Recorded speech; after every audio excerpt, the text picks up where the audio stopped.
अस्सलाम वालेकुम नाज़रीन, इवनिंग स्पेशल सां गॾु आऊं ऐं तव्हांजी पंहिंजी मेज़बान एनी मस्तोई।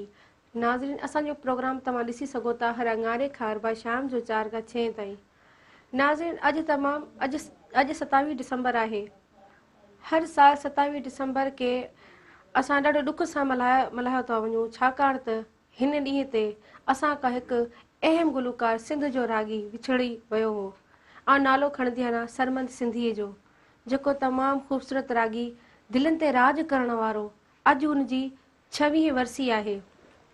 अॼु उन जे हवाले सां असांजी गुफ़्तगू हलंदी ऐं गुफ़्तगू में असां सां गॾु शामिल आहिनि नसीर मिर्ज़ा साहब, जिनखे आउं भलीकार चवंदी हलां असांजे प्रोग्राम इवनिंग स्पेशल में अचण लाइ। महिरबानी। नसीर मिर्ज़ा साहब, तमामु तव्हांजी घणी महिरबानी, पंहिंजो क़ीमती वक़्तु कढी अॼु असांजे प्रोग्राम में तव्हां शामिल थियो। कुर्ब तव्हांजा वॾी महिरबानी। सरमन सिंधी, तव्हां गॾिजी कमु बि कयो। जी बिल्कुलु। ऐं चाहींदसि त हुननि जी ज़िंदगीअ बाबति कुझु असांखे ॿुधायो। महिरबानी। असीं जीअं तव्हां बि चयो, मुंहिंजी बि दिलि मां इहो ई आवाज़ थो निकिरे त हीउ जेको सरमद आहे, जंहिंजो असुलु नालो अब्दुर्रहमान मोहल आहे, जेको पिरियालो जो आहे ऐं पीर जे ॻोठ में हुनजी एजुकेशन थी आहे मैट्रिक ताईं। छाकाणि त आउं रेडियो पाकिस्तान में प्रोड्यूसर हुअसि ऐं शोबे मौसीक़ी, इन करे मुंहिंजी ख़ुशबख़्ती आहे त हर सीनियर ऐं जूनियर आर्टिस्ट उन सां मुंहिंजी ज़रूरु मुलाक़ात थींदी रही आहे। रिकॉर्डिंग जे हवाले सां या साॻे हमअसर दौर में हुजण जे हवाले सां। सीनियर आर्टिस्ट जेके असांजा आहिनि उहे पंहिंजे ख़ासि हिकिड़े गायकीअ जे अंदाज़ जा मौजूदु सम्झा वञनि था। पर असीं जॾहिं ॾिसूं था त हीउ जेको सिंध जंहिं सूरत हाल मां गुज़रे थी ऐं उनखे जंहिं मज़ाहिमती शाइरीअ जी ज़रूरत आहे, मज़ाहिमती शाइरी जो मक़सदु इहो आहे त असांजे सिंध जे धरतीअ, ॿोलीअ ऐं सक़ाफ़त जी जंहिं शाइरी में तर्जुमानी हुजे, उहा त सरकारी मीडिया खां ॿाहिरि ई आवाज़ बणिजी सघे थी। त इन सिलसिले में असांखे सभ खां पहिरीं त असीं ॾिसूं था त फ़क़ीर अब्दुल गफ़ूर आहे, जंहिं शेख हया साहब जिन जी वाई गाई सिंधड़ीअ ते सिर केरु न ॾींदो। हाणे तव्हां मुंहिंजो मतिलबु सम्झो पिया त कहिड़ी शाइरी, कहिड़ी गायकी ॾांहुं वञा पियो। बिल्कुलु। बेदिल मसरूर साहब आहे, मां ॾोही हाँ मां ॾोही हाँ मूं कई ॾोह कया आहिनि, शेख हयाज़ जो हवालो आहे। उन खां पोइ हैदर बख़्श जतोई साहब जी शाइरी आहे, जीए सिंध जाम मोहब्बत पिए सिंध। ही असांजे सिंधी जे माण्हुनि जे दिलनि जी तर्जुमानीअ वारी शाइरी आहे। इन करे उन्हनि खे मीडिया खां ॿाहिरि जेके असांजी यूनिवर्सिटियूं आहिनि, असांजा अदबी फंक्शन्स आहिनि या शाह लतीफ़ जूं शामूं आहिनि, अदीबनि शाइरनि सां मल्हाइजंदड़ शामूं आहिनि, किताबनि जूं पधिरायूं आहिनि। पर ॾिठो इहो पियो वियो त हीअ सभु असांजा जंहिंजो मूं ज़िक्र कयो उहे हिकिड़ा सीनियर आर्टिस्ट हुया। उन्हनि में ओचितो यानी हिकिड़ो आवाज़ु, हिकिड़ो बिल्कुलु ब्राइट यंग नौजवान आवाज़ उन्हनि में ज़ाहिर थियो, जंहिं आकाश अंसारी आहे, असांजे ज़ाहिद शेख अयाज़, अयाज़ गुल, समी बलोच, उन्हनि जी जेका शाइरी ॻाई, कुझु रोमेंटिक ऐं कुझु वरी पंहिंजे वतन ऐं जेके इस्तेसाली क़ुवतूं आहिनि उन्हनि जी निंदा तौर ते, ऐं इब्राहिम मुंशी साहब जो नालो वठंदुसि। उन्हनि जी हुन जॾहिं शाइरी ॻाई, किथे ॻाई? उहा ॻाई कॉलेजनि जे स्टेजनि ते, यूनिवर्सिटियुनि जे स्टेजनि ते। त ख़बर पई त जी ज़ाहिद शेख जी ख़ासि तौर ते त उन्हनि खे जेको एप्लॉस मिलियो ऐं जेको थंडर हिकिड़ो नौजवाननि ओचितो महसूसु कयो त जीअं दौर हाज़िर में सची पुछो त जीअं सैफ़ समय जो माशाल्लाह मॉडर्न म्यूज़िक ॻाए थो त उहा रिलेवेंसी आहे यूथ जी। त पंहिंजे दौर जी ऐं 90 जो जेको ॾहाको आहे उहो असांजे सरमद जो अवल आख़िर सरमद हो, जेको अहिड़े क़िस्म जी शाइरी ॻाईंदो हो, अहिड़ी कंपोज़िशन्स ॻाईंदो हो जो हज़ारनि लखनि जी क्राउड ते हू उन्हनि सभिनी जो दिलनि जो तर्जुमान बणिजी वेंदो हो। सो सरमद जो जेको बुनियादी कमु आहे, जेतोणीकि यानी ॾिसो असां वटि जेके रागी हूंदा आहिनि न, उहे घणो करे कंहिं न कंहिं घिराणे सां उनजो तालुक़ु हूंदो आहे। पर असांजे सरमद जो जेको तालुक़ु आहे, तव्हांखे ख़बर हूंदी त उहो असांजे यूनिवर्सिटीअ जो मज़हबी घराने सां हुयो। बिल्कुलु सही था चओ, हिकिड़े अहिड़े घराणे सां जिते घटि में घटि बुज़ुर्गनि जे तरफ़ां इजाज़त न आहे त तव्हां स्टेज ते बीह ॻायो। ऐं पर हिन में हिकिड़ी कुदरती ॾात, ॾिसो माण्हू खे कुदरत जेको फन ॾींदी आहे न, गुलाब जो गुल टिड़ंदो आहे त उहो ख़ुशबू ॾियण खां सवाइ रही कोन सघंदो आहे। इहे लिकाइण वारियूं शयूं कोन्हनि। हुनजे गले में जेको राग हो, जेको सुर हो, ऐं वॾी ॻाल्हि त उहो हुनखे पंहिंजे क्लास स्कूल जॾहिं हू पीर जे ॻोठ में 9 ॾहों पढ़ंदो हो, उन ज़माने खां ई ॿुधाईंदो हो त हू थाल ते उस्ताद चवंदा हुआ त वञी होमवर्क कर ऐं हीअ वरी पंहिंजे बिल्कुलु। दोस्तनि सां ऐं ॻाल्हि सरमन शुरू सिंधी कंदो। जॾहिं ॻाईंदो हुयो त जेके हुतां जा शागिर्द हूंदा हुया उहे झूमी वठंदा हुआ, हुन सां गॾोगॾु ॻाईंदा हुया। असल में हुनजो फ़नी सफ़र शुरू ई हितां थियो आहे त जॾहिं हीउ पीर जे ॻोठ में 9th मैट्रिक पढ़े पियो पिरियालो, त हुनजो पंहिंजो ॻोठ आहे, जीअं तव्हां ॿुधायो त हुनजो पस मंज़र जंहिं तरीक़े जो आहे त वॾनि बुज़ुर्गनि वटां हुनखे ॻाइण जी इजाज़त न पई मिले, पर हू पंहिंजे स्कूल फेलोज़ में पंहिंजे हम असरनि में एतिरी त पॉपुलरिटी थींदी वई जो जीअं चइबो न त हिकिड़ो पखीअ उॾाम शुरू कई छॾी पंहिंजे स्कूल खां। पोइ कॉलेज जी लेवल ते वियो त वरी कॉलेज लेवल, वरी यूनिवर्सिटी वियो त यूनिवर्सिटी। हुनजा स्टेप्स इहे अथव। हू जेको शागिर्दनि में ऐं पॉपुलरिटीअ जो हुनजो जेको दौरु आहे उहो स्कूल खां शुरू थियो आहे, पोइ कॉलेज आहे, पोइ त हुनजी यूनिवर्सिटी आहे, इंजीनियर आहे बाय प्रोफेशन, हुन बी कई आहे, हू पंहिंजे महिराणी यूनिवर्सिटी जो शागिर्द आहे। जलसनि ऐं जुलूसनि में त सरमन सिंधी ॻाईंदो हुयो, पोइ रेडियो ऐं टीवी ते हुननि जो सफ़र कीअं थियो वञण जो? एॾो छा अहम समी सवाल बलोच आहे। हुननि खे जी रस्तो जी ॾिनो जी उते जी अचण हा, जो? बिल्कुलु अहम सवाल आहे। असल में न इहो जेको गले जो जेको रिज़्क़ आहे उहो धणी ताला कंहिं न कंहिं हवाले सां वास्ते सां पैदा थो करे।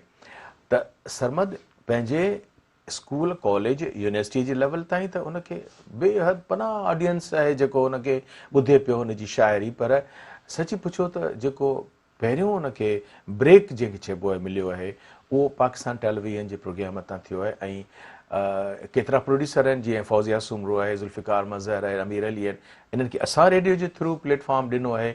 ऐं सरमद खे ख़ुशनसीबी आहे अब्दुर्रहमान मुग़ल खे त हुनखे समी बलोच जहिड़ो म्यूज़िक माइंडेड प्रोड्यूसर मिलियो। उन मार्वलस हुन खां जेके शयूं रिकॉर्ड करायूं आहिनि, ऐं उहो त पोइ थो ॿुधायां, पर पहिरीं थो ॿुधायां शेख अयाज़ जो राति आई वई तूं न आएं कही, माक में मेंधरा काक रोंदी रही, या लो बगा लोली, हाँ कमाल। ऐं सची पुछो त जंहिं आइटम हिट हुनखे करे छॾियो, वरी के सुपर हिट करे छॾियो, उहो असांजे समी बलोच जो ख़ुदि जो लिखियलु आहे, तुंहिंजे यादि जी वरिया वीर लॻी रही आहे थधिड़ी हीर। तव्हां हुनखे जंहिं मौसम में ॿुधो तव्हांखे हू दिलि सां उनखे तव्हांजे समातुनि खे बेपनाह वणंदो। त असल में हुनखे शोहरत जे रस्ते ते या शोहरत जे उरूज ऐं माण्हुनि में आम करण जे सिलसिले में मीडिया तां पोइ त तव्हीं रेडियो खोलियो त तुंहिंजी यादि जी वरिया वीर, टेलीविज़न खोलियो त तुंहिंजे यादि जी वरिया वीर, कैसेट्स ॿुधो त तव्हांखे तुंहिंजी यादि जी वरिया वीर। हू जंहिं महफ़िल में वञे, भले केॾी बि मज़ाहिमती महफ़िल हुजे, हेठां ऑडियंस मां हुनखे हुनजे हिट आइटम जी फरमाइश थींदी त असांखे इहो ॿुधायो तुंहिंजे यादि जी वरिया वीर। सो इहे ॿ आइटम त ईअं सम्झो त हिकिड़ा फ्रेम्ड आइटम आहिनि, तुंहिंजी यादि जी वरिया वीर ऐं ॿियो आहे राति आई वई तूं न आएं कही, माक में मेंधरा काक रोंदी रही। त इन टिनी कलामनि जो जेको क्रेडिट आहे उहो दरअसल असांजे समी बलोच साहब ॾांहुं वञे थो। ऐं सरमन जो असरु एॾो थियो त माण्हू अॼुकल्ह पंहिंजे ॿारनि जा नाला बि सरमंद रखंदा आहिनि। आउं सम्झां थो त न फ़क़ति सरमद अब्दुर्रहमान जेकॾहिं जीअं हिकिड़नि कामयाबु फिल्म स्टारनि ऐं हीरोज़ जा नाला हमेशह असांजी सोसाइटी तव्हां ॾिसंदो त कॾहिं बि कंहिं बि कैरेक्टर जे नाले खे कोन पंहिंजे ॿारनि ते रखिबा आहिनि।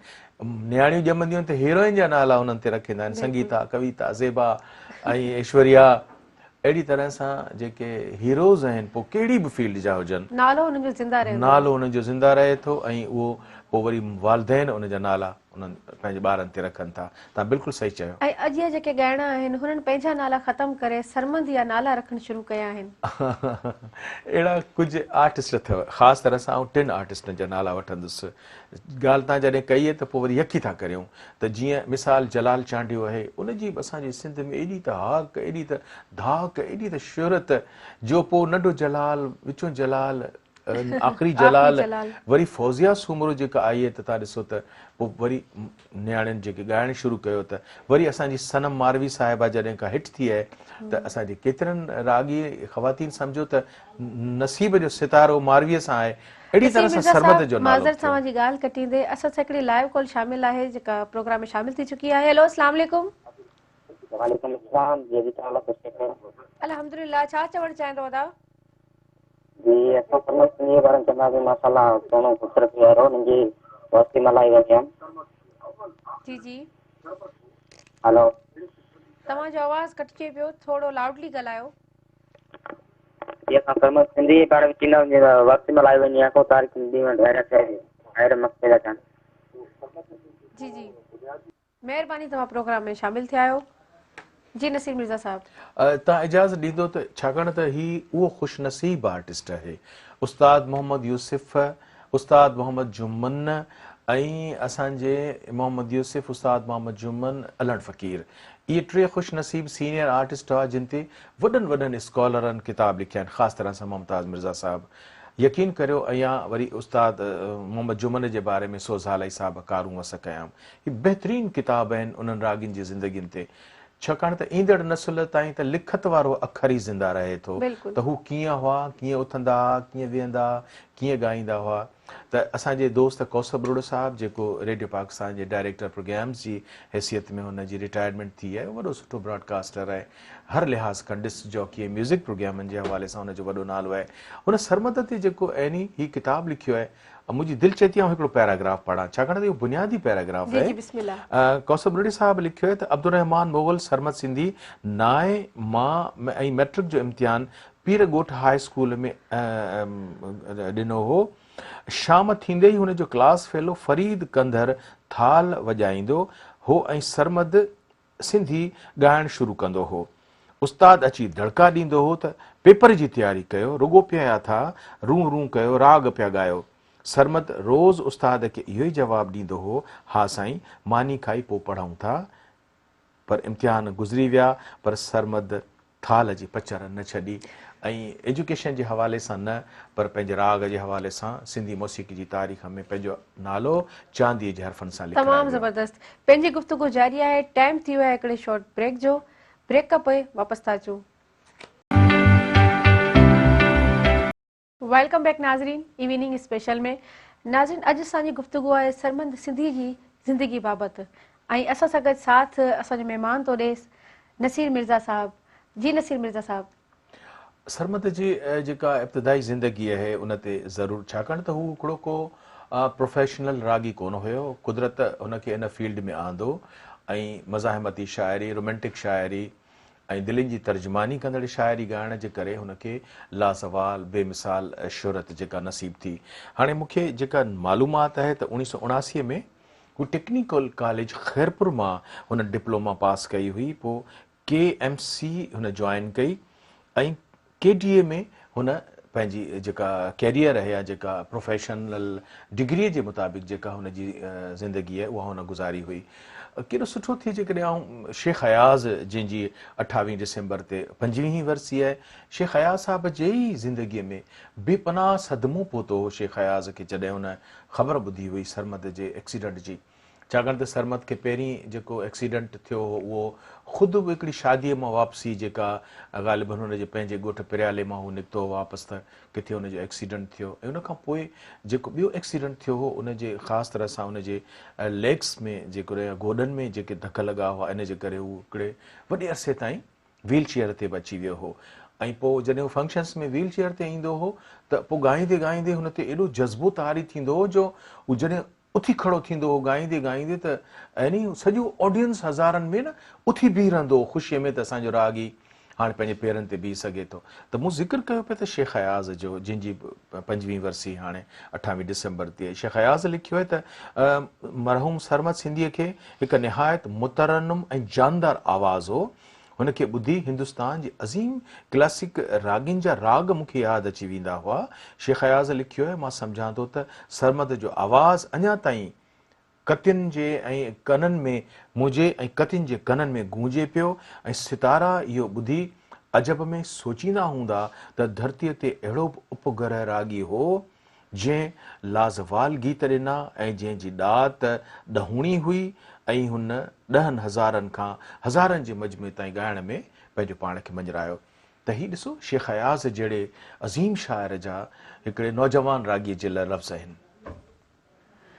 नसीर मिर्ज़ा साहिबु पंहिंजी गुफ़्तगू जारी आहे असांखे जॉइन कयो आहे समी बलोच साहिबु असांखे जॉइन कयो आहे वीडियो कॉल ते जेके असांखे ॾिसी रहिया आहिनि उनखे चवंदी हलां त अॼु असां सां जेको आहे समी बलोच जी गुफ़्तगू आहे वीडियो कॉल ते। जी समी बलोच साहिबु तव्हां मूंखे ॿुधी सघो था? हेलो समी बलोच साहिबु असांजी गुफ्तगू जेका डिस्कनेक्ट थी रही आहे त नसीर मिर्ज़ा साहब पंहिंजी जी जी ॻाल्हि खे अॻिते वधाईंदा हलूं हा त सरमंद सिंधी जी हवाले सां जेको तव्हां असांखे ॿुधाए रहिया आहियो। जी सरबत जो जेको अंदाज़ आहे उहो सभिनी खां जुदा गाना अथव। मिसाल तौर ते मज़ाहिमती राग जेको असांजा हमसर ॿुधनि पिया मूंखे जिन खे मौसीक़ी शनासी पंहिंजो पाण खे उन्हनि खे मौसीक़ी अचे थी, उन में तव्हां ॾिसंदव त जीअं वॾनि क्लासिकल रागनि में मास्टर इब्राहिम जो पंहिंजो अंदाज़ आहे, उस्ताद मोहम्मद जुमन जो पंहिंजो अंदाज़ आहे, ईअं वरी असीं जॾहिं स्टेज ते गायकीअ जो जेको परफॉर्मेंस जो अंदाज़ आहे, मिसाल तौर ते दौरे हाज़िर में तव्हां ॾिसंदव त आबदा परवीन साहिबा जो हिकिड़ो बिल्कुलु डिफरेंट अंदाज़ आहे, उनखे कवाली ऐं सुफ़ियाणी ख़ानकाही म्यूज़िक असीं चई सघूं था। पर मज़ाहिमती रंग वारी मौसीक़ी तव्हां ॾिसंदव त जी जी ज़रीना बलोच जो पंहिंजो अंदाज़ हो। तव्हां बेदिल मसरूर खे ॾिसंदो त उहो पंहिंजे जज़्बे सां ऐं पंहिंजी शिदत सां ॻाए थो ऐं हुजूमनि ते छांइजी वञे थो। त अहिड़ी तरह सां सरमद त हिकिड़ो जवान ख़ूबसूरत असांजो जेको रागी हुयो, त उनजो अंदाज़ बि तव्हांखे लॻंदो त उहो पंहिंजे मुनफ़रिद स्टाइल सां हो। जेकर असीं हुनजी वीडियो किथे ॾिसूं पिया त असांखे ख़बर पवंदी त बेदिल जो पंहिंजो अंदाज़ आहे, असांजे माशाअल्लाह असांजी जी ज़रीना जो पंहिंजो अंदाज़ हो ऐं सरमद जो पंहिंजो अंदाज़ हो। ॾिसो एॾनि वॾनि वॾनि शख़्सियतुनि जेको आहे उहो असांजे उनखे अदल सुमरे जो बि आउं ज़रूरु हिते हवालो ॾींदुसि, छो त हुनजो पींघ ते हो पोपरी तुंहिंजो लुॾणु, ऐं सम्झां थो त समी बलोच साहिब खां पोइ जेके आम रोमेंटिक लोक स्टाइल जूं शयूं जिन जेके मैसेज में मशहूरु थियूं ऐं जेके वरी तव्हांखे ख़बर आहे त रेडियो टेलीविज़न जी पंहिंजी हिकिड़ी पॉलिसी हूंदी आहे, उन्हनि खां अयाज़ कुझु गुल खे बि उन्हनि अयाज़ गायो, गुल खे अदल बि उन्हनि सुमरे खे बि उन्हनि जी गायो, बिल्कुलु हा, त मूं जदीद शाइरनि खे उन्हनि गायो। जी बिल्कुलु बिल्कुलु सर्कस सिंधीअ खे हुन गायो ऐं ख़ासि तरह सां जेको अदल सुमरे जा कुझु हुन शयूं ॻायूं आहिनि त पींघ ते हो पोपरी तुंहिंजो लुॾणु कमाल आहे, असांखे उहो सुहिणा विसारे न छॾिजो। त इन क़िस्म जी जेके शयूं आहिनि उहो हुनजी पॉपुलरिटीअ में मज़ाहिमती रंग खां अलॻि न इमदाद हुसैनी साहब खे बि उन्हनि गायो आहे। बिल्कुलु इमदाद हुसैनीअ खे बि हुन ज़बरदस्त गायो आहे ऐं इब्राहिम मुंशीअ खे कतियूं कई क़ैद में गुज़रियूं चङो चेटनि में मिलंदासीं। सिंध जी जेका जदीद शाइरी आहे उहा सरमद सिंधी पाण ॻाईंदो हुयो। सरमद खे हिकिड़ी ख़ुशनसीबी हुई त कुझु अरसे जे लाइ हुन उस्ताद मजीद ख़ान ठीकु आहे उनखे हुन क्लासिकल सारंगी जे हवाले सां रेडियो पाकिस्तान हैदराबाद ते ऐं उनजो ज़रूरु तव्हां सां ज़िक्र कंदुसि जॾहिं असीं कौसर बुरड़े साहिब सां ॻाल्हाईंदासीं या उनजे हवाले सां गुफ़्तगू कंदासीं त तव्हांखे ॿुधाईंदुसि। पर अवल त हुन प्रियालो में सिख्या जेका आहे उहा पंहिंजे लाला अज़ीज़ खां वरिती, पोइ उनखां हुन पोइ बेदिल मसरूर साहिब खां बि हुन सिख्या वठण जी कोशिशि कई, उहा ज़रूरी हूंदी अथव, उस्ताद हिकिड़ो लाज़मी हूंदो आहे।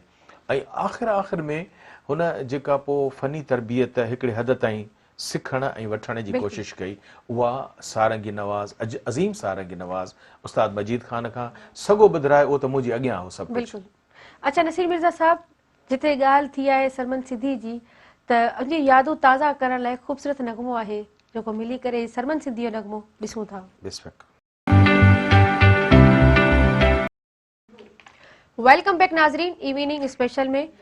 नाज़रीन अॼु असां यादि करे रहिया आहियूं सरमद सिंधी जी ज़िंदगीअ खे, हुननि जे राग खे, ऐं असां सां गॾु गुफ़्तगू में शामिल आहिनि नसीर मिर्ज़ा साहब ऐं ॿियो असां सां वीडियो लिंक ते शामिल आहिनि समी बलोच साहब। जी समी साहब, सरमद सिंधी जी ज़िंदगीअ बाबति छा चवणु चाहींदो? तव्हां उन्हनि खे टेलीविज़न ते बि आंदो हुयो।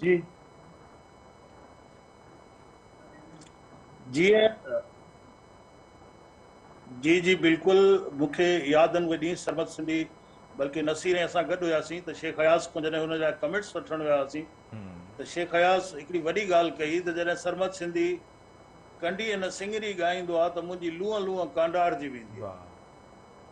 त सरमद खे शुरू में जॾहिं ही मूं वटि ईंदो हो त मूंखे कौसर बोड़े साहिबु हिन जो रेफरेंस ॾिनो, ॿुधाईं त सरमद सिंधी आहे उहो ॻाईंदो आहे तुंहिंजी यादि जी वरी अवीर तव्हांजी शाइरी।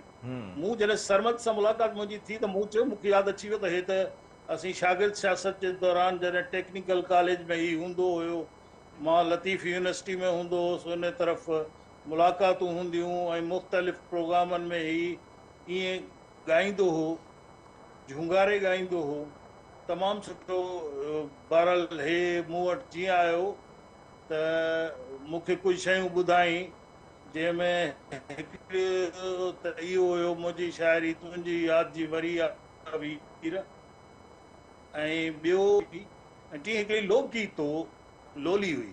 जी जी इहे टई शयूं जॾहिं हिन ॿुधायूं त मां त चयो त भई भली तूं पहिरियों फ़नकार हुजे, जॾहिं त PTV ते ईअं थींदो आहे त को बि नयो फ़नकार खां को बि हिकिड़ो आइटम ॻारायो वेंदो आहे, पर मां हिन खां इहे टई आइटम रिकॉर्ड कराया ऐं टई उन दौरान जेको आहे सो 80s जो दौर हो, 88 जो आई थिंक, त उन दौरान इहे शयूं टे मूं हिन खां रिकॉर्ड करायूं। ऐं मां इहो सम्झंदुसि त नसीर बि वेठो आहे, जी नसीर जे लाइ इहो त भई नसीर ही पहिरियों आवाज़ मूंखे माना लॻो त जेको हूअं हर कंहिंजी पंहिंजी एज लिमिट हूंदी आहे त भई हिन फ़नकार खे हिन एज वारा पसंदि था कनि हिन खे, पर ही ॿार खां वेंदे ॿुढड़े ताईं सभिनी जी पसंदि जो फ़नकार हो ऐं हिन जा आलाप अॼु बि सिंध जे वादियुनि में गूंजनि। माशाअल्लाह।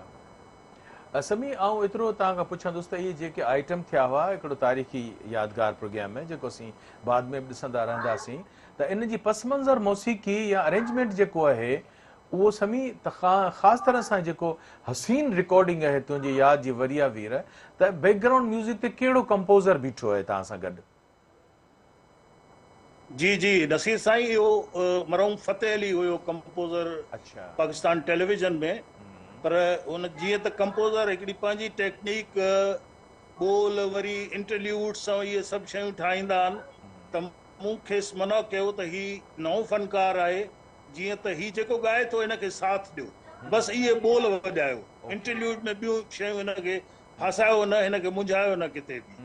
त इहे शयूं मां पाण बीही करे उन वक़्तु जॾहिं रिकॉर्ड करायो त मूंखे यादि थो अचे नसीर त इहे रिकॉर्डिंग ॿुधंदे आवाज़ ॿुधंदे मोहम्मद यूसुफ जहिड़ो अज़ीम फ़नकार असांजो इंटर थियो ऑडियो थिएटर में, जंहिं मूंखे पुछियो साईं इहो केरु आहे? मूं चयो सरमद सिंधी आहे, अब्दुर्रहमान मुग़ल आहे, संदसि अब्दुर्रहमान मुग़ल जे नाले सां इंट्रोड्यूस थियो शुरू में। त पोइ मूंखे कंहिंजी आहे, मां चयो शाइरी आहे, ख़ुशि थियो ऐं तमामु घणी तारीफ़ कई हिन जी। त इहो फ़तेह अली हुयो मौसीक़ार उन वक़्तु नसीर। जी जी तमामु अहम ॻाल्हि थी त इन जी पस मंज़र मौसीक़ी जेका आहे उहा असांजे फ़तेह अली ख़ान जेको ग्वालियर घराणे जो, उस्ताद आशिक़ अली ख़ान, उस्ताद विलायत अली ख़ान, उन घराणे सां हिन जो तालुक़ु हो।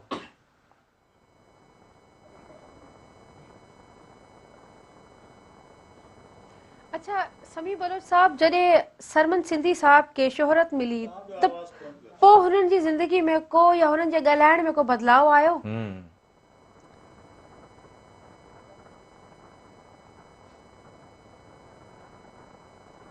समी बलोच साहब, मुंहिंजी आवाज़ तव्हां ताईं अचे पई? तव्हांजी आवाज़ अचे पई बिल्कुलु। जी जी मुंहिंजो सवाल जी समी बलोच साहब तव्हां खां आहे त जॾहिं सरमन सिंधी साहब खे तमामु घणी शोहरत मिली त उन खां पोइ हुननि जो कहिड़ो वर्ताव हुयो?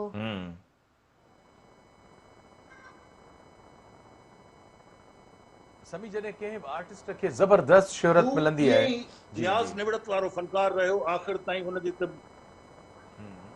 जी जी जी ॿुधायो। जी जी हा, अबू नसीर चयो त हू शुरू खां ई पंहिंजो सादगी इख़्तियार कंदड़ हिकिड़ो फ़नकार, न्याज़ निवड़त वारो फ़नकार, हुन कॾहिं गुरूर न रहियो पंहिंजे। हुनजी जेतिरो आवाज़ मथे वेंदो हो त ओतिरो ई हिकिड़ो निमाणो शख़्स हो पंहिंजे मन अंदरि। जी जी समी ॿियो कुझु जेकॾहिं तव्हांखे का बि यादि, हुनजो मिज़ाज कीअं, तबियत कीअं? उहो आवाज़ हुयो जी जंहिं पंहिंजे आवाज़ सां सिंध जी जंग विड़ी। हुननि जी शाइरीअ जा समी बलोच साहब असांखे ॿुधायो त मौज़ू हुननि जी शाइरीअ जा कहिड़ा हूंदा हुया? तव्हांजो आवाज़ बिल्कुलु न पियो अचे नसीर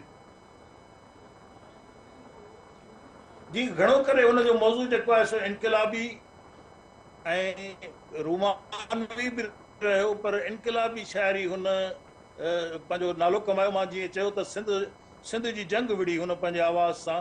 हुन इहो झर जंग शहर शहर ॻोठ ॻोठ पंहिंजो आवाज़ इनकलाब जो आवाज़ पहुचायो।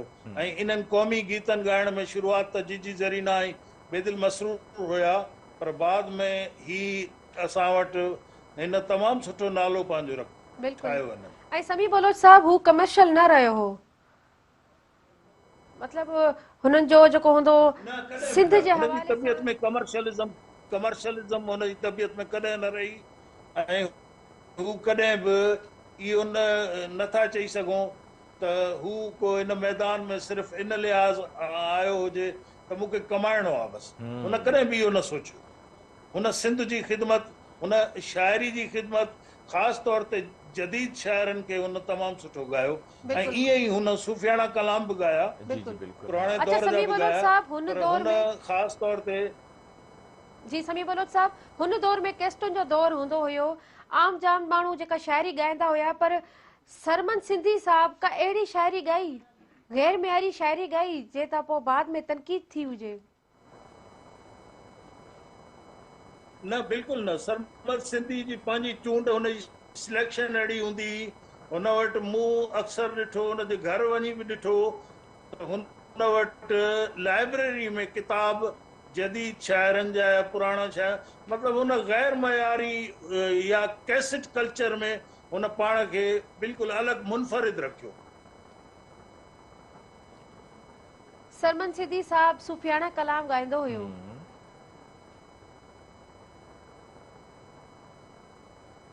जी बिल्कुलु हुन ॻाया, पर उहे जेके ऑलरेडी ॻायल हुया, जीअं ख़ासि तौर ते हो ढोल फ़कीर जे ॻायल कलामनि खे सुठो पाण ॻाईंदो बि पसंदि कंदो। तमामु ज़बरदस्त।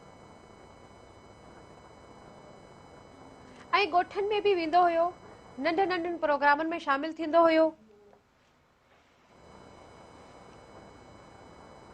बिल्कुलु बिल्कुलु, हू ॻोठनि में वेंदो, पर ॾींहं में मां त इहो ॾिठो त हू 4 फंक्शन्स बि ज़रूरु कंदो। हिते साईं मूंखे जल्दी आहे, मूंखे हिते वञिणो आहे, हुते वञिणो आहे, पर मूं इहो सोचियो पिए अॼु ज़हन में अचे थो त अलाह ताला हुन ते जेको फ़र्ज़ु सौंपियो हो, सम्झ उनखे उहो जल्दी में पूरो करिणो, छो त उनजी उमिरि जेका हुई सा मुख़्तसिर।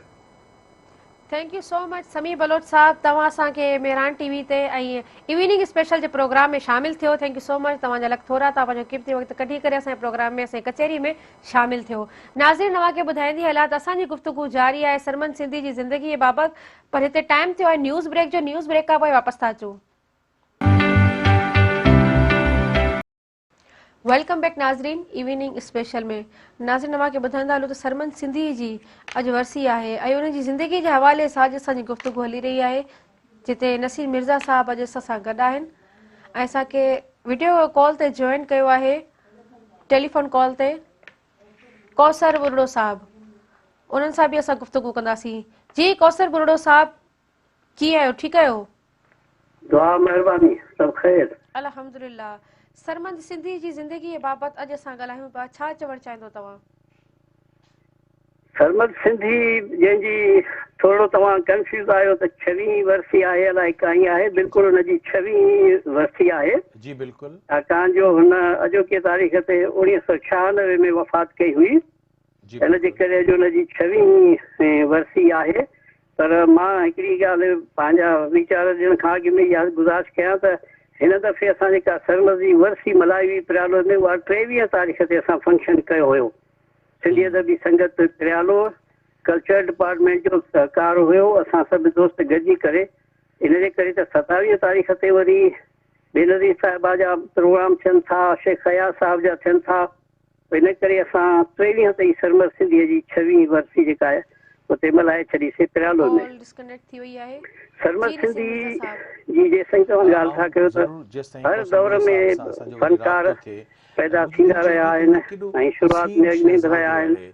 असां जॾहिं खां म्यूज़िक ॿुधणु शुरू कई आहे तॾहिं फनकारनि जी हिकिड़ी वॾी खेपी हिन वक़्तु बि आहिनि, पर उन्हनि में चंद फनकार अहिड़ा हूंदा आहिनि जेके उन्हनि सभिनी फनकारनि में हिकिड़ी नुमाया हैसियत रखंदा आहिनि ऐं हिकिड़ा मुनफ़ज़ थी बीह रहंदा आहिनि। मक़बूलियत जे हिसाब सां मां ॻाल्हि थो कयां त सरमन सिंधीअ जी जेका आहे फन आहे उहो हूअं कैसेट जी दुनिया जो फन त कोई 15 सालनि लॻभॻि 15 सालनि ताईं मुहित आहे, पर रेडियो ऐं टेलीविज़न ते जेको हुनजो सफ़र रहियो फनी सफ़र उहो लॻभॻि 10 सालनि ते मुश्तमिल आहे। ऐं उहे 10 साल हुन वाक़ई हिकिड़ो बेताज बादशाह थी हुकुमरानी कई माण्हुनि जे दिलनि ते, चैनल्स ते, रेडियो ते, टीवीअ ते, कैसेट्स जे दुनिया में मक़बूल तरीन फ़नकार सरमद सिंधी रहियो। ऐं हिन वक़्तु बि चौथाई सदीअ जो चोथों हिसो गुज़री चुको आहे, हाणे 26 साल थी विया हुनजे वफ़ात खे। त उनखां पोइ बि इहो लॻे ई कोन थो त सरमद सिंधीअ जी जेका मक़बूलियत आहे उहा घटि थी आहे या उन में कमी आई आहे। त उनजी हिकिड़ी वॾी महिनत आई, उहो हर लिहाज़ खां हिकिड़ो ॾिसो न, हाणे उनजे दौर में केतिरा सीनियर फ़नकार हुआ, क्लासिकल हुआ, नीम क्लासिकल हुआ, हुनजा हम उमिरि हुआ, हुनजा हम असर हुया, हुनखां वॾा हुया, नंढा हुया, फीमेल हुयूं, ख़वातीन फ़नकार हुयूं, बेशुमार फ़नकार हुया रेडियो टीवीअ ते। पर इन्हनि सभिनी फ़नकारनि में अचानक दाख़िल थियण ऐं पंहिंजे हिकिड़ो नुमाया मक़ाम हासिल करणु, इहो हिकिड़ो सरमद जो कमाल आहे ऐं जेको अञा ताईं हुनजो बरक़रार।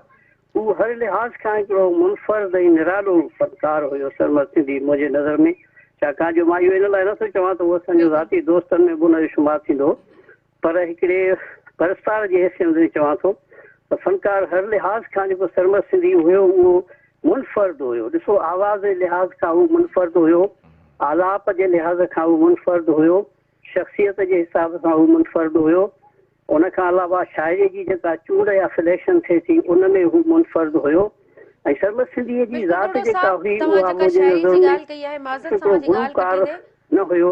बड़ो साहब, जेका तव्हां शाइरी जी ॻाल्हि कई आहे त शाइरी जी जेका चूंड हूंदी हुई उहा कीअं हूंदी? जी, शाइरीअ जी चूंड मूं अर्ज़ु कयो त हुनजी तमामु सुठी चूंड हूंदी हुई, मां सवाइ के चंद आइटम जेके हो पंहिंजे कंपनियुनि जे करे मजबूर हो, ॿी ॻाल्हि आहे न त सरमद जा जेके बि हुया, जेकॾहिं 100 आइटम हुनजा ॿुधंदव त 90 आइटम अहिड़ा हूंदा जिन में क़ौमी रंग हूंदो, क़ौमी सुजागी हूंदी, क़ौमी जागरता जी ॻाल्हि हूंदी, रोमांस जी ॻाल्हि हूंदी।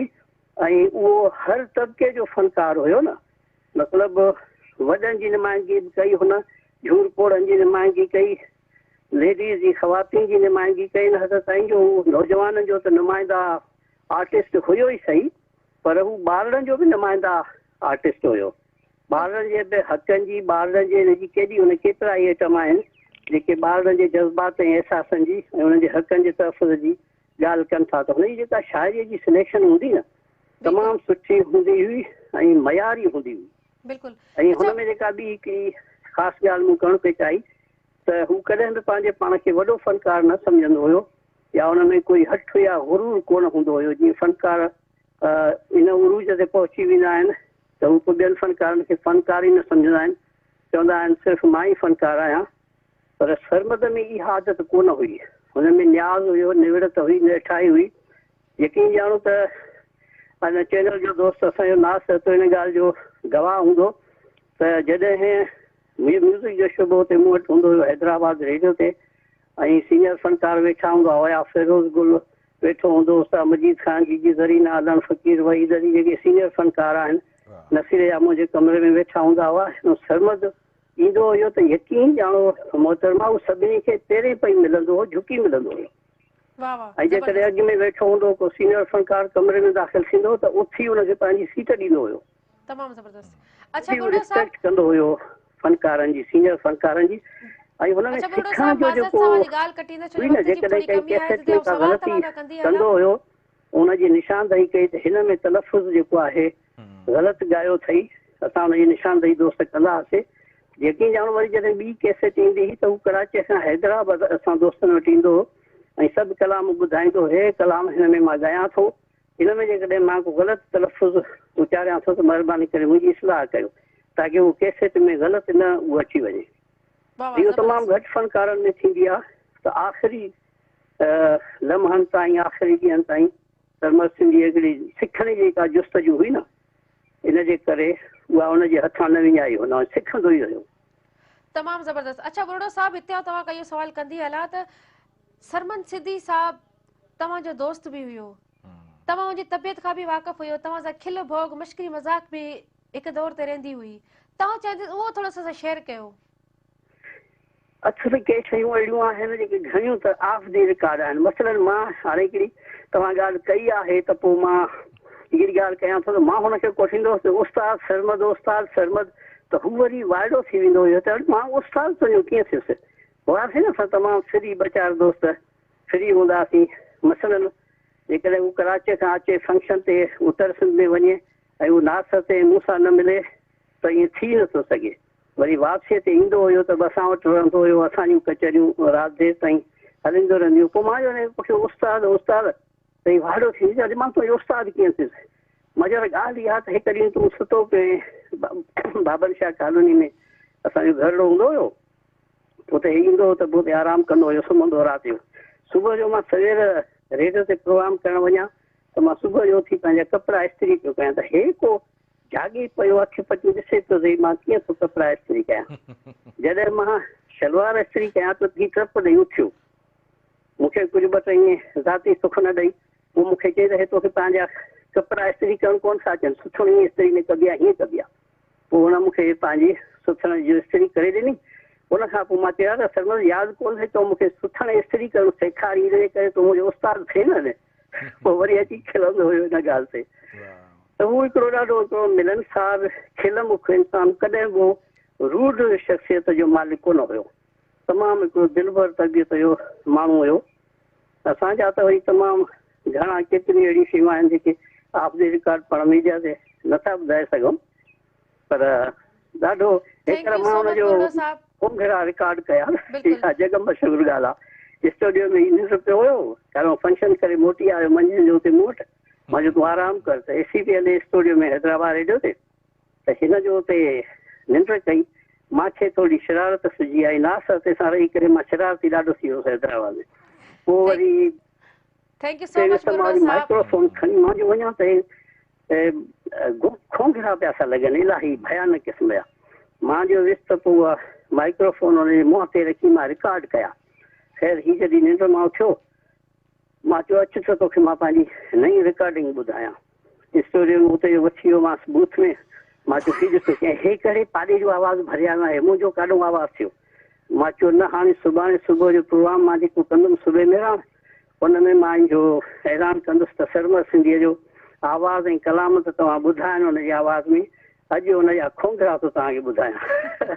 मूं त ख़ैर मज़ाक कई, नाज़ुक गॾो ॻाल्हि वटि, पर पोइ एॾो त हू सीरियस थी वियो। बाहूं ॿधे, अलाह जो नालो थी, यार ईअं न कजांइ, हीअ ड्राहे हीअं न थिए। माण्हू छा चवंदा, उहो वरी सच पसंदि त वाकई मां ईअं कंदुसि। पोइ चयो त चङो ठीकु आहे, तूं हली हालाना के त असांखे राति जो नाज़ ऐं असांखे को कढ़ाई वढ़ाई खाराए त इहे ड्राईंदासीं, न त सुबुह मां ज़रूरु न छिड़कंदुसि। माना एॾियूं हिकिड़ियूं हुजतूं हूंदियूं हुयूं जिन खे असां हिकिड़ो थोरनि लफ़्ज़नि में बयान नथा करे सघूं। इलाही सालनि जी हिकिड़ी रफ़ाक़त रही, दोस्ती रही, क़ुर्बत रही। थैंक यू सो मच बुलडो साहब, तव्हां असांजे प्रोग्राम इवनिंग स्पेशल में शामिल थियो। तव्हांजा लख तोरा, पंहिंजो क़ीमती वक़्तु कढी अॼु असांजे प्रोग्राम में तव्हां ईअं गुफ़्तगू कई। जी नाज़रीन, तमामु सुठी गुफ़्तगू रही असांजी बुलडो साहब सां, ऐं टाइम थियो आहे हिकिड़े शॉर्ट ब्रेक जो। ब्रेक खां पोइ वापसि था अचूं। वेलकम बैक नाज़रीन इवनिंग स्पेशल में। नाज़रीन, सरमद सिंधी जी ज़िंदगी बाबति अॼु असांजी गुफ़्तगू थी रही आहे, जंहिंमें अॼु असां सां गॾु आहिनि नसीर मिर्ज़ा साहब, जंहिंसां गॾु असां गुफ़्तगू करे रहिया आहियूं। समी बलोच साहब बि असांखे जॉइन कयो वीडियो कॉल ते, ऐं बुलडो साहब बि असांखे जॉइन कयो। उन्हनि सां बि सुठी गुफ़्तगू रही असांजी ज़िंदगी बाबति। नसीर मिर्ज़ा साहब खां बि उन यादुनि बाबति ॼाणणु चाहींदसि त ताकी असांखे बि वधीक अॻिते ॼाण अची सघे सरमद सिंधी जी ज़िंदगी बाबति। ॾिसो, समी बलोच साहब पंहिंजूं यादगिरियूं तव्हांखे ॿुधायूं, ऐं जेके हुन रिकॉर्डिंग्स जंहिंजे करे हुनखे बेपनाह शोहरत नसीब थी उनजो तस्करो कयो। कौसर बुलडो साहब, नाज़ सहतो साहब हैदराबाद में हुनजा इंतिहाई क़रीबी दोस्त हुया, छाकाणि त हुनजो पंहिंजे पुराणे तालुक़ जे करे हू उन्हनि खे वधीक वेझो हो। मूंसां अदब एहतराम जे दायरे में मौसीक़ी प्रोड्यूसर जी हैसियत में हमेशह जॾहिं ईंदो त कौसर बुलडो साहब जे कमरे में जेकॾहिं वेंदो त पोइ काफ़ी देरि ताईं हू मूंसां बि अची गॾु वेहंदो हो। कौसर साहब हुन पंहिंजी दोस्तीअ जो जेको हक़ अदा कयो आहे उहो बेमिसल आहे। कौसर साहब ॾाढियूं सुठियूं पंहिंजूं यादूं असां सां शेयर कयूं सरमद जे बारे में। ज़ाहिर आहे जेको हिन दुनिया मां आयो आहे, कॾहिं हादसाती तरह सां, कॾहिं कुदरती तरह सां उनखे जुदा थियणो ई थियणो आहे हिन दुनिया मां, पर पोइ रहिजी वेंदियूं आहिनि। शाह साईं बि चयो त दिलि भर हिन दुनिया में रहिजी वेंदो वास। बिल्कुलु सो कौसर बुल्लो साहब जेके ॿ अहम कम कया आहिनि, जेके पाण एॾी दिलचस्प यादगिरियूं ॿुधायूं, उहे त कुझु हिन किताब में मौजूदु आहिनि, जंहिंजो नालो आहे सरमद जूं सारूं। न फ़क़ति कौसर साहब पाण पंहिंजी यादगिरियूं लिखियूं आहिनि, पर नाज़ सहतो साहब खां वठी, समी बलोच खां वठी, असां खां वठी, मुख़्तियार मलिक साहब खां वठी, जेके बि दोस्त जिन सां उथियो वेठो, एॾियूं दिलचस्प तरीन ॻाल्हियूं आहिनि हिकिड़े माण्हूअ जूं जेको ज़िंदह दिलि, नौजवान, ख़ूबसूरत, वरी रागी, शोहरत याफ़्ता, त उन जा कई ॻाल्हियुनि जा हवाला आहिनि, उहे हिन में मौजूदु आहिनि। सरमद जेके ज़बरदस्त गीत ॻाया आहिनि, अमर रागी अमर गीत, कौसर उन्हनि खे बि हिकिड़े किताब में सहेड़ियो आहे। बिल्कुलु। जी जी। ऐं कौसर बलोच साहब जेको आहे, कौसर बुल्लो साहब जेको आहे, माज़रत सां, त हुननि हिकिड़ो ॿियो बि किताब लिखियो आहे हिन जी ज़िंदगी बाबति। जी हा, अमर रागी अमर गीत, उहो मूं ॿुधायो पिए त ॾिसो सरमद जेके बि गीत ॻाया आहिनि, जेके हिट थिया आहिनि न, उहे हुन कौसर उन जो सॼी जेको चइबो आहे न कंटेंट या उहो जेको मवादु आहे, त हुन तुंहिंजी यादि जी वरिया वीर, राति आई वई तूं न आए कही, ही जेकॾहिं को सॼो को ॻाइणु चाहे रागी, त उहो उन किताब अमर रागी अमर गीत में मौजूदु आहे। मिसाल, कतियूं कई क़ैद में गुज़रियूं, चङो चेटनि में मिलंदासीं, तव्हां सरमद जो ॿुधणु था चाहियो ऐं पढ़णु था चाहियो, त उहो नसीर मिर्ज़ा साहब, तव्हांखे बि मौक़ो मिलियो सरमद सिंधी खे रिकॉर्ड करण जो?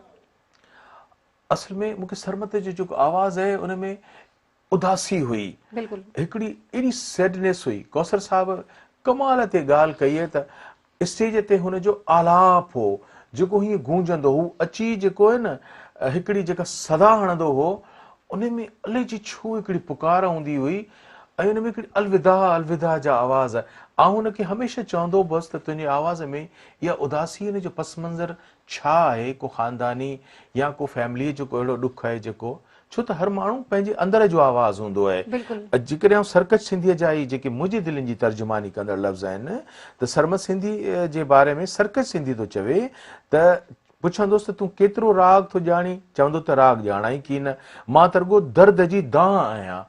ही सरकश खे जवाबु आहे सरमद जो। हुन असांखे कॾहिं न ॿुधायो, बज़ाहिर त खिलणो मिलणो, पर हुनजे अंदर में कहिड़ो दर्द हो, उनजी का असीं नथा बयानु करे सघूं। त पर सरमद जे इन गायकीअ जे अंदाज़ खे वरी हिकिड़े वसी पस मंज़र में सरकश सिंधीअ जेको जुमिलो लिखियो आहे, उहो सम्झो त हुनजे पूरे राग जे पस मंज़र जी तर्जुमानी थो करे।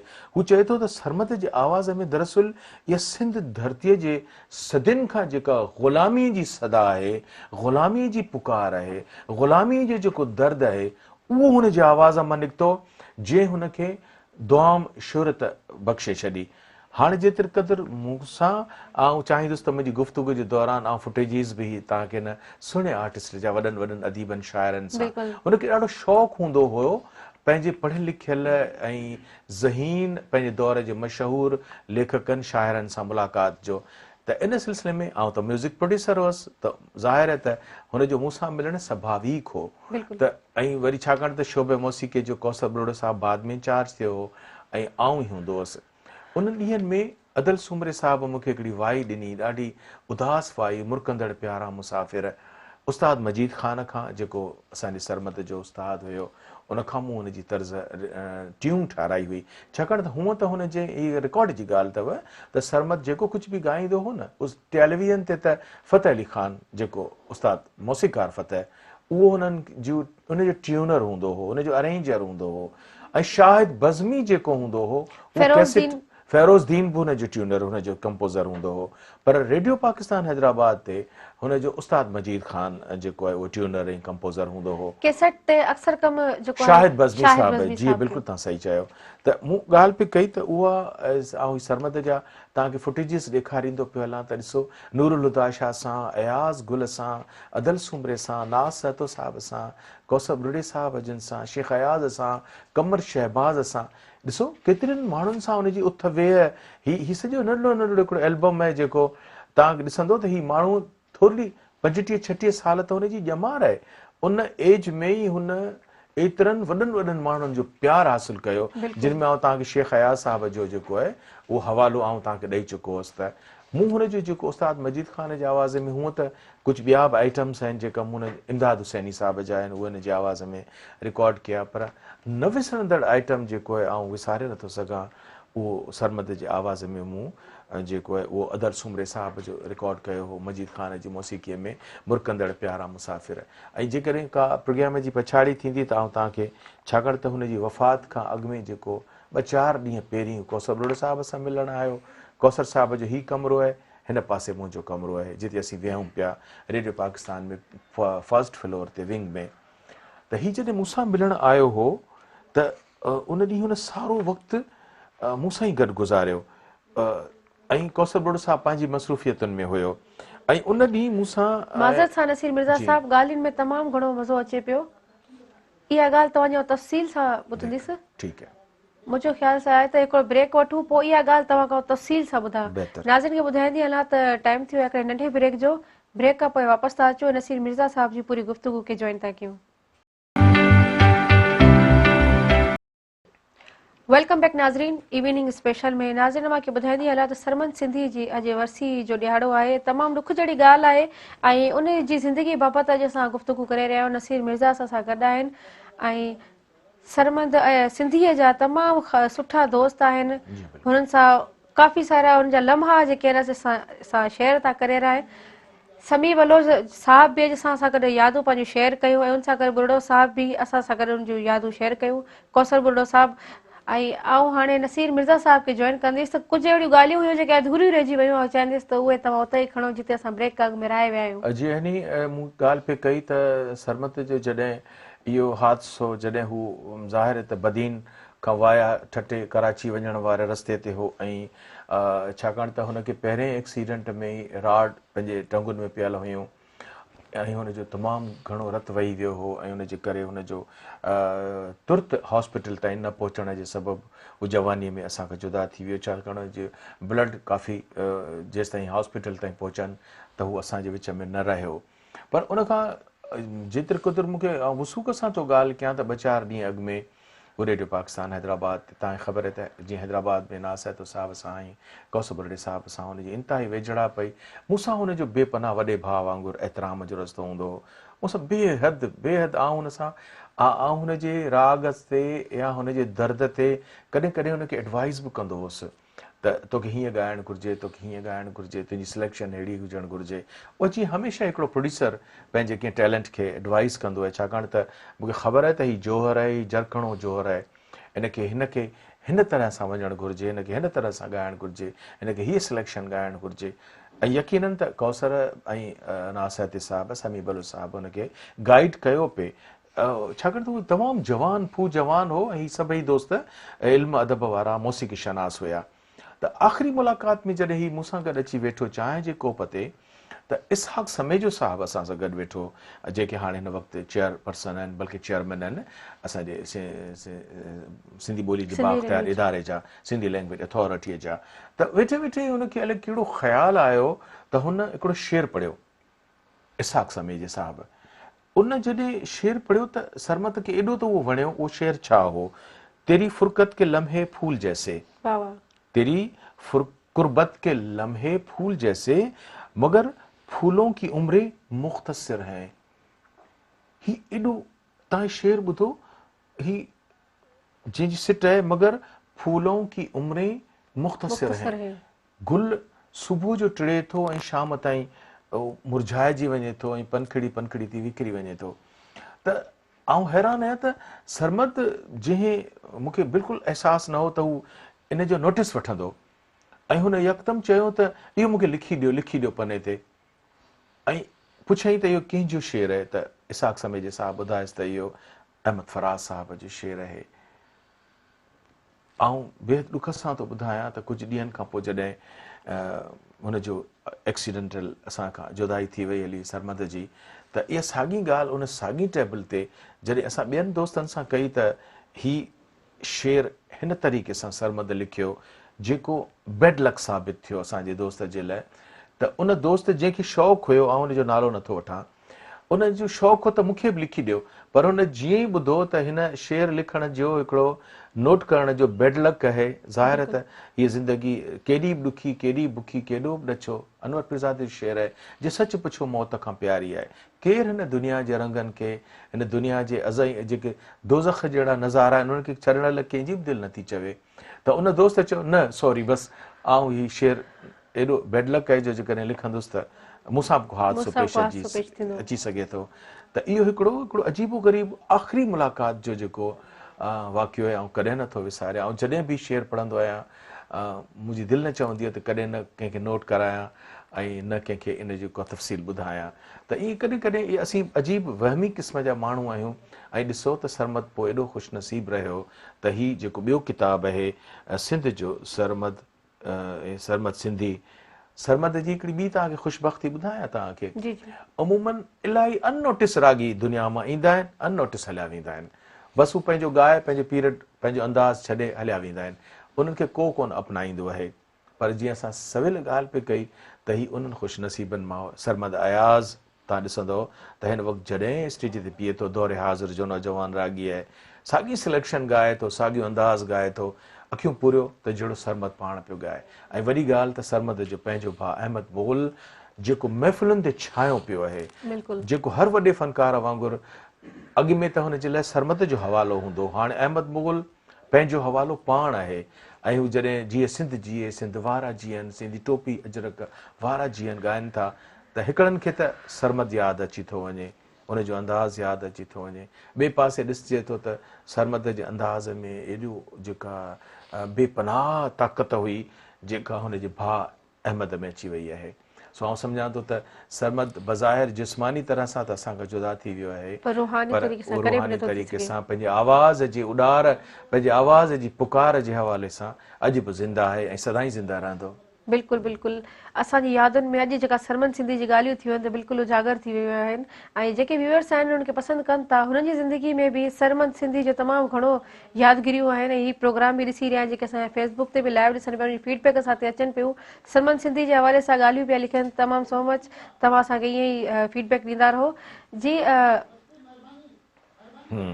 काफ़ी सारा सवाल आहिनि कया, पर वक़्त जी कमी जे करे ऐं व्यूअर्स खे चएसि त इंशाल्लाह सुभाणे वरी तव्हां सां मुलाक़ात थींदी, सेम टाइम सेम चैनल। पंहिंजी मेज़बान एनी मस्ती खे ॾींदा इजाज़त। अल्लाह निगहबान।